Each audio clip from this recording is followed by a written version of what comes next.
Stuck at home because of winter? Well, maybe try a hitch carrier where you can drive somewhere to ride. So let's talk about this hitch carrier with this bike.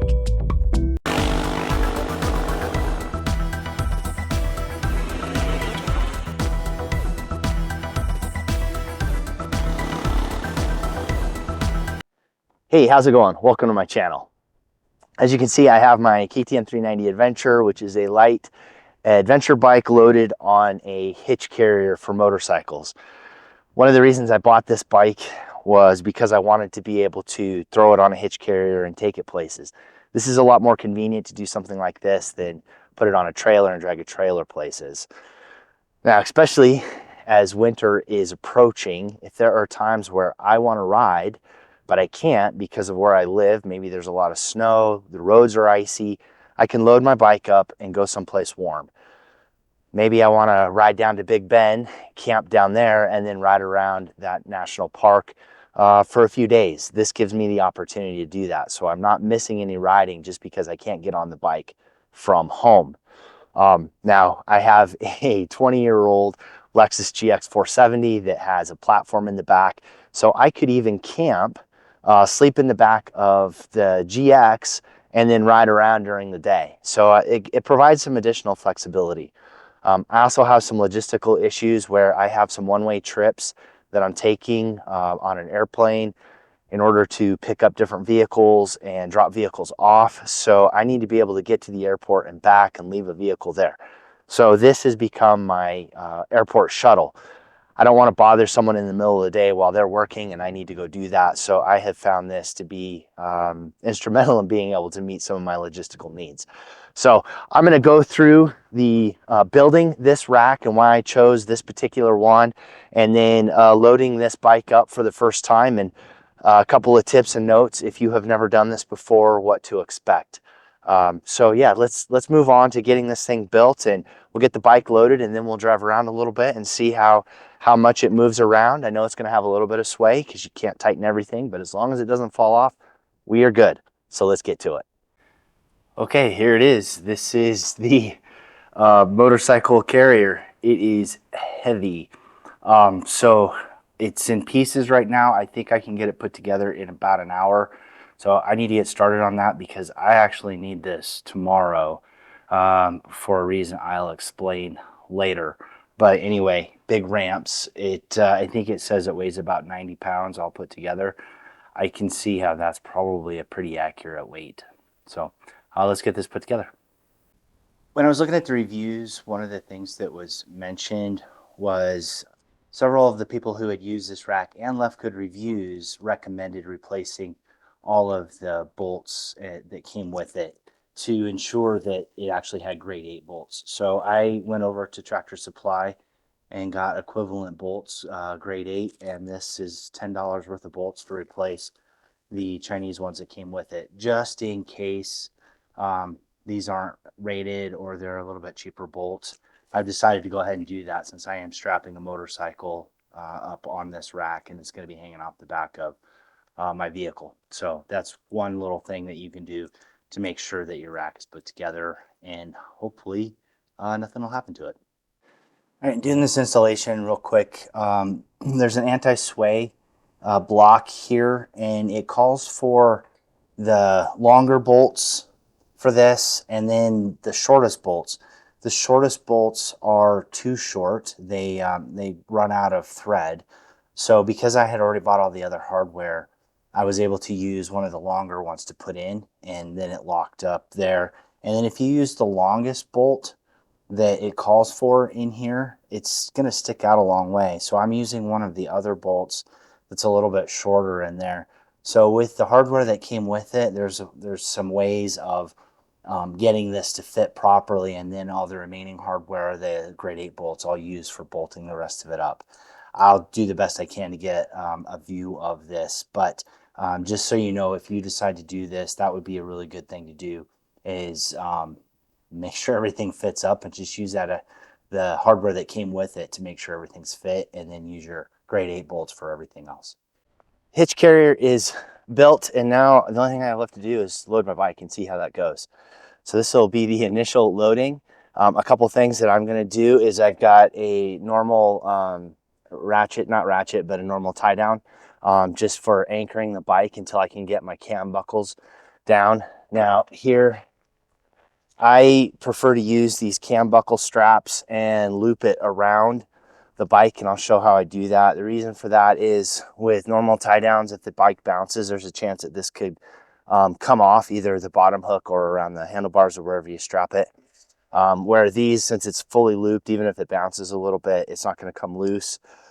These particular straps are the ones that BMW uses when they send their bikes to the dealerships, and I was fortunate enough to pick up a couple of these when I bought my bikes a few years ago. So I just need to get the rack put down and let's get this on.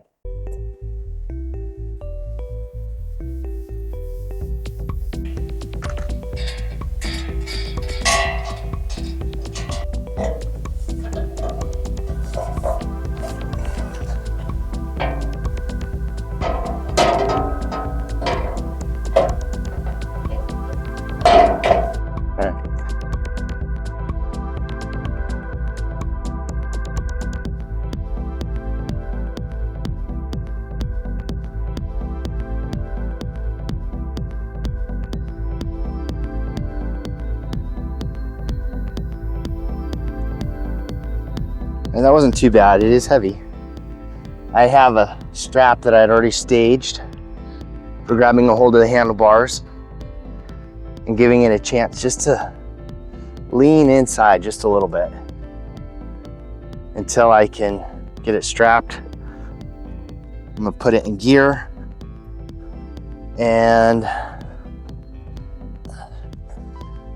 have my cam buckles here that I'm gonna run around.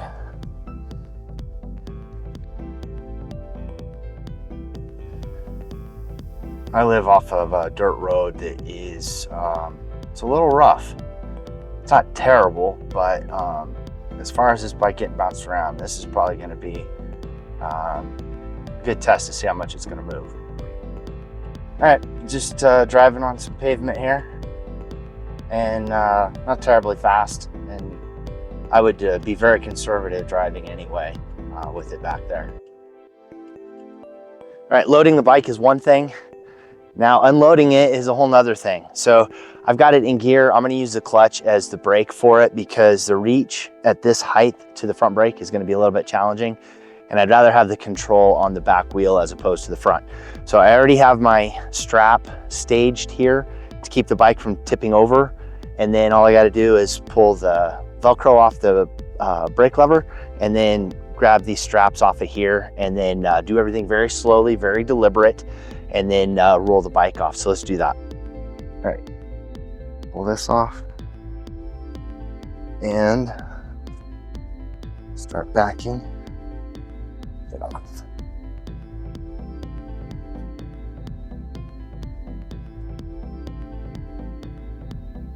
I'm just barely squeezing the clutch just to get a little movement.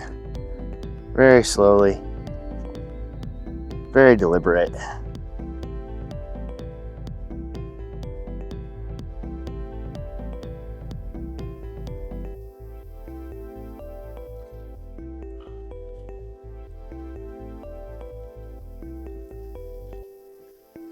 And we're down. That was pretty easy. Just take your time. No reason to be in a rush. Be very deliberate with whatever you're doing and pay attention to what the bike is doing as well. So there you go. It's off, and if I was gonna go riding, be ready to go. Throw my gear on and off I go. All right, I'm all done riding and I'm ready to put this away. I just want to demonstrate how awkward and heavy this thing is if this is something you're gonna do. If you have someone to help you, it might make it easier. I don't, so I'm gonna do this myself. I've already put it in and taken it out, so I know I can do it, but it is heavy and awkward. So I'm gonna store it over here. All right, so there you have it. The hitch carrier on my GX with my KTM 390 Adventure. Now, if you also have a light adventure bike or maybe some of the other lighter bikes that are sub 400 pounds wet, I think it'd be a good bike to be able to put on here Anything over 4.25, 450, I think you're gonna be pushing the limits of your receiver hitch. I don't think I would put my Yamaha Tenere 700 on here because it's 450, and then I'm guessing this rack is somewhere in the 80 to 90 pound range, so that's gonna exceed the weight limit on the Class 3 hitch. So this still gives me an opportunity to get out and ride, which I'm very happy about. If you have used one of these racks before, and let people know what your experience is in the comments below. If you have any other tips or tricks for using one of these, also leave that in the comments below. And if this is something that you hadn't considered before and now you're considering, also let me know that below to know that this video has value. So thanks for watching. Get out and do some riding, no matter what time of year it is. Ride safe, and I will see you out there.